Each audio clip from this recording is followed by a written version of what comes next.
कथेचे नाव पेटीतील चमत्कार.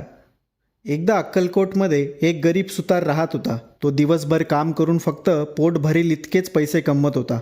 त्याला स्वामी समर्थांवर खूप श्रद्धा होती. एक दिवस तो स्वामींच्या दर्शनासाठी गेला. स्वामींनी त्याला पाहिलं आणि म्हणाले, "अरे तू आलास, तुझा खूप मोठा कारखाना होणार आहे." सुतार हे ऐकून हसला.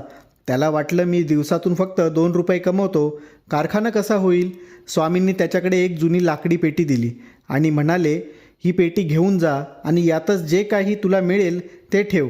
सुताराने ती पेटी घेतली आणि घरी आला. त्याने ती पेटी आपल्या दुकानात ठेवली. दुसऱ्या दिवशी त्याला एक मोठा व्यापारी भेटला आणि त्याने सुताराला एका मोठ्या कामाची ऑर्डर दिली. सुतार कामाला लागला. त्याने जे काही पैसे कमवले ते सगळे त्याने त्या पेटीत ठेवायला सुरुवात केली. आश्चर्य म्हणजे पेटीत ठेवलेल्या पैशांची संख्या वाढतच गेली. त्याला मिळालेल्या प्रत्येक कामातून जास्त पैसे मिळत होते. काही महिन्यातच त्याच्याकडे खूप पैसे जमा झाले. त्याने एक मोठा लाकडी वस्तूंचा कारखाना सुरू केला.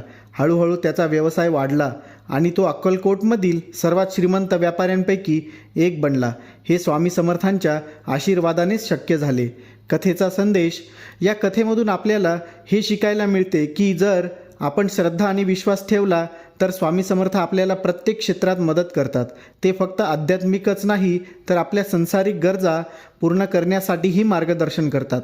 त्यांच्या शब्दांवर विश्वास ठेवला तर अशक्य वाटणारी गोष्टसुद्धा शक्य होते. श्री स्वामी समर्थ.